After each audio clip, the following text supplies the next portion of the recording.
game of the 2024 Memorial Cup. With me is head coach of the Saginaw Spirit, Chris Lazary. Any questions?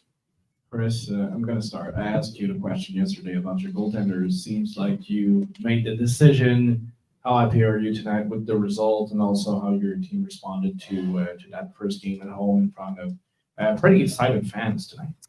Well, the decision on the goalie, actually, to be honest with you, I went to bed last night. I was going to pick Lalonde, and my wife said, "You know, what has Oki ever done wrong? He won 5 in a row, and it was a 1-goal game at the time of his injury, and he was on a 9-game heater. How do you don't play him?" And I was like, it's probably the first time she's ever given me useful hockey advice. So that's the honest truth. So she texted me today. She said, I saw you picked Oki, and I text back, you better be right.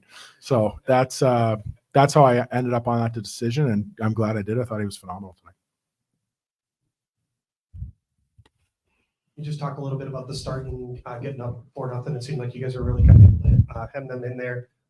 They were just kind of mainly able to kind of chip it out. What was working so well in the first half of the game for you guys? Yeah, like we were a little bit of a caged animal because we've been sitting here for so long anticipating this moment, not only knowing it was coming all year, but then obviously getting knocked out in the conference finals and sitting on it. And then we had a lot of, we watched Moose Jaw, a lot of videos. So for the last few weeks, we've been kind of sitting on exactly what they're going to do. I thought we started well, and then I thought, and it's hard for the Western League team. They got the time change coming in. It's a real tough game for them. I think their first game of the tournament, I think that benefited us early, and then they kind of stacked that one line together and they got going, and they're a lethal team, man. They're good. Like you could see they were good on tape, but when you see them live, it's impressive.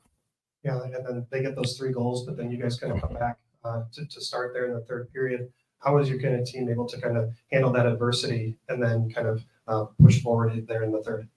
Yeah, we've been through a lot of chaotic situations throughout the year, especially through the playoff run that we were on. There was a lot of intense situations. I thought, like they did a good job making it 4-3. And I told our guys, like, if you've ever been on the other side of it and you're coming back like that, the most deflating thing in the world is when the other team gets the next goal, pull back by 2. So I thought we did a good job in the intermission, our leadership group, just taking over and keeping our guys calm and just, hey, it's a 1-goal game still for us. Go out and do what we were doing for the first half of the game. Dig in a little bit on our battles and be a little bit smarter with our puck touches. And we found a way early to get the goal. I think it settled us back down, and then we were able to get back into our rhythm. As a coach, kind of in that second intermission there, what's kind of your feeling when you need to say something, when you let your guys say something when it is was 4-0, now it's 4-3? What's kind of your feels as a coach when you go into that?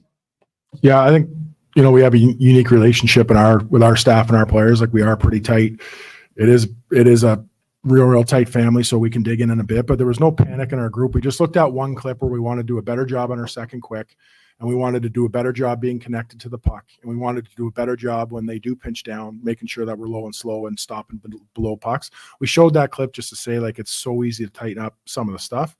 And then at the end of the day, like the same thing we just said, it was a 1-goal game for us. It's all about getting the next goal. It's still 4-3. Like there's no panic. We've been through it here. We know what we have to do. So I think, again, we have character kids. You lean on your leadership group. You can push guys in that room. They don't take it personal. It's a beautiful thing when you have that kind of relationship with your players. It's easy to coach because you can be honest with them and you're going to get the response. You guys have a break. As a coach, I can imagine there's sometimes too much, that there can be almost a intrigue to overcoach or anything like that. For you and your staff, what was kind of the way that you approached to make sure that you could come into tonight ready to play without putting too much in and finding that balance to start? Yeah, we didn't really watch much video until the last couple of days on Moose Jaw. What we wanted to focus on was rondo games, small area games, activation games. We wanted our guys to play hockey and have, when you do those type of games for me in practice, like you get random points of pressure, so nothing is scripted. We just wanted our guys to go out and make plays and protect pucks and get random points of pressure and have to feel like we're playing a game of hockey for the first 5, 6, 7 times we're out before we worried about our structure. So that, to me, we got our guys back in the mode of just playing hockey, and then we started to build up for this game. So it wasn't like it was 2.5, 3 weeks of just sitting on tape. It was really just a couple of days.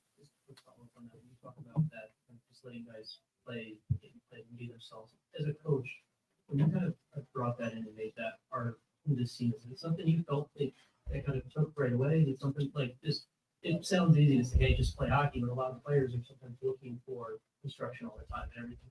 As you kind of this identity that's came through, is that something you feel took right away with your staff? Or? Yeah, we have core concepts we want to do. At the end of the day, like every one of these guys are special. They see things different.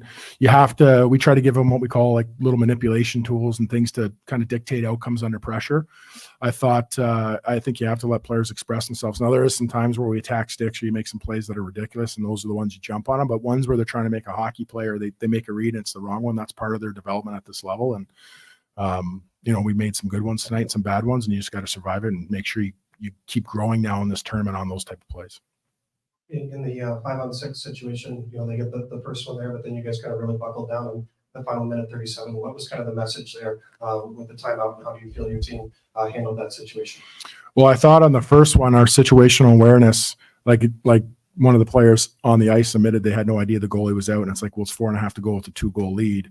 You have to be situational aware, so it'll be a good clip for our guys moving forward. But I do think on that goal, they somewhat tip their hand on how they're going to play their goalie out they got three elite right-hand shots. If they sit one of those guys in the weak side pocket, they're obviously looking for it. So we had to make sure that we didn't allow that play again. And then, the D is going to move up top and they are going to try to get some pucks and chaos to the net. So they kind of saw what we were going to do. We had a lot of goalie out situations to the playoff throughout the year. We know what we're trying to do. Same kind of guys go out there. Thought we did a good job digging in. And I thought we did a real good job when there was pucks that we call in the graveyard that are trapped up kind of blue line wall area. I thought we did a good job underneath the puck with pressure. So when they push it down the wall, we were able to get our exits. I thought we did a good job there.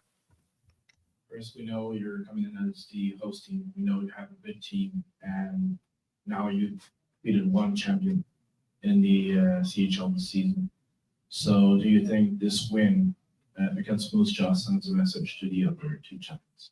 No, I don't. I think look at Kamloops. They did the same thing last year, right? I think they won opening night and they were one of the first teams out, and our guys were quick to remind themselves of that in the room. But no, like these guys are going to want another crack, and the other two teams are champions. Like there's no fear in any of these teams, just like us. We don't fear anybody. To us, the next team that's going to get it's Drummondville. That's the team we want to go after next, and that's the next champion for us that we got to keep earning our way in this tournament. We're the only team that has nothing to show for. We're here because we're the host, but our plan is to make sure at the end of it, everybody knows how good this group is.